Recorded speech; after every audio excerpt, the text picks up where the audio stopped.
Alô, alô, fala Brasil! Está no ar mais um Palavras ao Léo, seu programa diário de todas as noites, comigo, Zé Leonardo, seu cronista preferido. Pois é, cada um tem o cronista que merece. Talvez você, meu amigo, minha amiga, mereça a mim. Pois é, essa é a sua sina. A minha é fazer essa coluna diária, né, pelo menos de segunda a sexta, né, quando as condições de saúde permitem, né, para tentar analisar o que é esse país, esse mundo, em todas as suas dimensões, seja na política, na economia, na arte, na cultura, na sociedade, na vida, enfim. Né? E meus amigos e minhas amigas, né, na segunda e na terça-feira eu não gravei aqui, eu não fiz o programa por estar um pouco resfriado e estava sem condições aí de gravar. Mas hoje, né, as condições de saúde melhoraram, né, e estamos aqui na nossa tarefa aí diária, né, como eu já falo desde da nossa vinheta final, né, da nossa apresentação, da nossa introdução, né, para tentar entender aí o que é esse momento que nós estamos passando, né?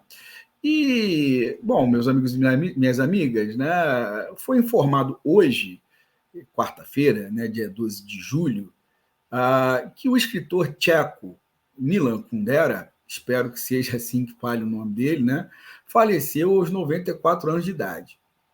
Kundera foi o autor do best-seller A Insustentável Leveza do Ser, escrito em 1982 e que teve uma adaptação cinematográfica, em 1988.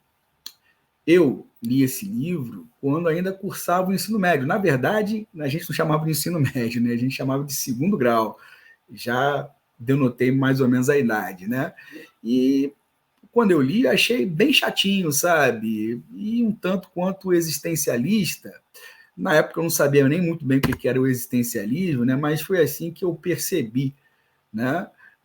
Mas o filme consegue ainda ser mais arrastado e chato, né? E aí é uma percepção que eu tive na época, talvez se eu ler hoje, tenha uma outra percepção, né? Até depois da morte dele, né? Possa ser que eu vá reler. Mas entre minhas listas de prioridades na vida não está reler A Insustentável Leveza do Ser, né? Diga-se de passagem.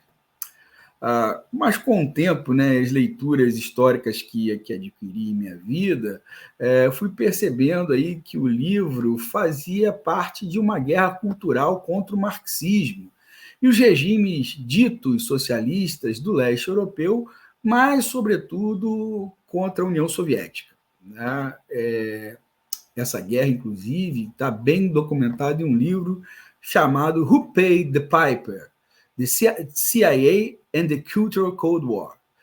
Traduzindo, né, Quem Paga a Orquestra, a CIA e a Guerra Fria Cultural, de Francis Stoner Saunders.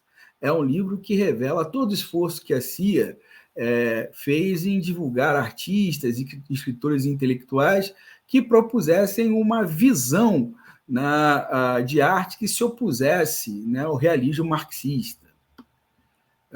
Travestidos muitas vezes de apolíticos e antitotalitários, e intelectuais como George Orwell, Raymond Aron, Daniel Bell, Isaiah Berlin, Hannah Arendt e outros do gênero foram literalmente financiados pela agência para disseminar suas ideias anticomunistas em periódicos como New Leader, Encounter, New Partisan e outros, né?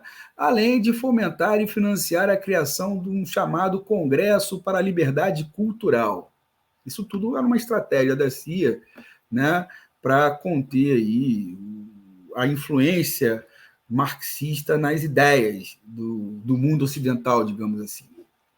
Além disso, a CIA ainda financiava a chamada arte abstrata, que se dizia apolítica, pois identificava nesse tipo de arte a defesa do individualismo, da liberdade e da livre empresa contra a arte totalitária presente nos Estados socialistas. Totalitária aí eu estou usando entre bastante aspas, hein? As ideias sempre foram uma trincheira de lutas e um campo de batalhas, né?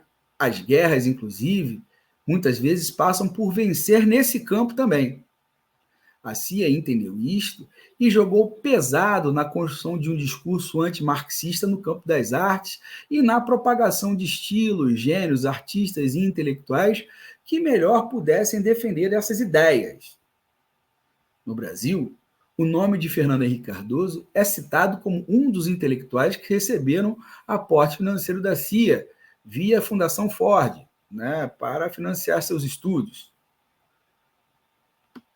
Em outro livro chamado O Segredo das Senhoras Americanas, a internacionalização e financiamento da Guerra Fria, do sociólogo agora brasileiro, né, Marcelo Ridente, já aponta outros nomes que foram mobilizados com financiamentos pela CIA e pelo Departamento de Estado americano.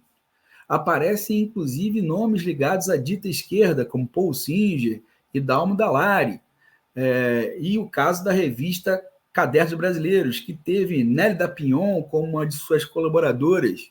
Né? Esse caso também é citado, né, como tendo recebido aí algum tipo de incentivo, financiamento aí, de algum órgão ligado aos departamentos de Estado americanos. Né? A CIA atuou em praticamente todos os campos artísticos para tentar combater a influência marxista. Financiava, além dos já citados, né, estudos, turnês de músicos de jazz, como Louis Armstrong, concertos, espetáculos de ópera, balés, etc. Os artistas e intelectuais tinham menor ou maior grau de consciência e envolvimento com isto, mas ninguém era ingênuo. Né? Vamos, né, falar isso, né? O nome de Kundera não aparece citado no livro de Saunders, nem no livro de Marcelo Ridente, né?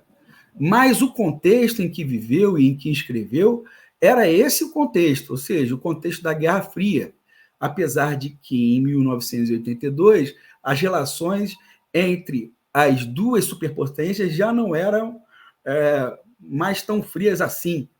Né? Kundera era fruto de uma era.